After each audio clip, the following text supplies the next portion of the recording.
বর্ষাকালে আমার সবথেকে পছন্দের ফল হলো আনারস।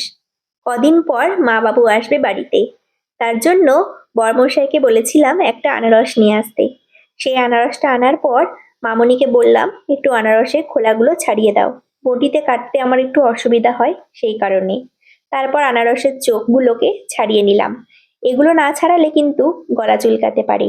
তোমরা যদি না জেনে থাকো তাহলে তোমাদেরকে দেখিয়ে দিলাম কেমন ভাবে আনারসের এই চোখগুলো কাটতে হয়।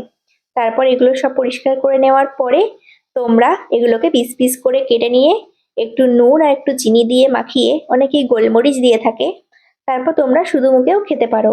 সেটা খেতেও বেশ দারুণ লাগে। কিন্তু তোমরা যদি অন্যরকম কিছু ট্রাই করতে চাও তাহলে আমার এই রেসিপিটা ফলো করো।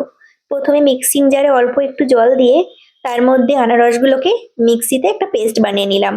তারপর গ্যাসটা অন করে কড়াই বসিয়ে কড়াইয়ের মধ্যে শুকনো খোলা একটু লঙ্কাগুলোকে নেড়ে নিলাম, শুকনো লঙ্কা। তার মধ্যে তোমরা চাইলে একটু পাঁচফোড়ন দিতে পারো। তারপর সাদা তেল দিলাম অল্প পরিমাণে, ওই মিক্সিতে যে পেস্ট বানিয়েছিলাম আনারসের সেটা দিয়ে দিলাম।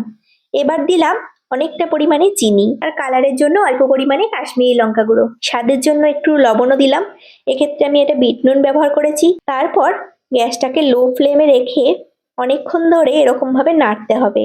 যখন দেখবে কালারটা একটুখানি লালচে হয়ে গেছে তখন গ্যাসের ফ্লেমটা অফ করে তোমরা তোমাদের পছন্দ মতন পাত্রে নামিয়ে ফেলতে পারো। তোমরা যদি চাও তাহলে একটা কাঁচের বয়ামে করে অনেকদিন ধরে ফ্রিজের মধ্যে স্টোর করেও রাখতে পারো, এবং যখন ইচ্ছা রুটি বা পরোটার সাথে জেলিটা মাখিয়ে খেতে পারো। তাহলে কেমন লাগলো আজকের এই আনারসের জেলি রেসিপি অবশ্যই জানিও কমেন্টে।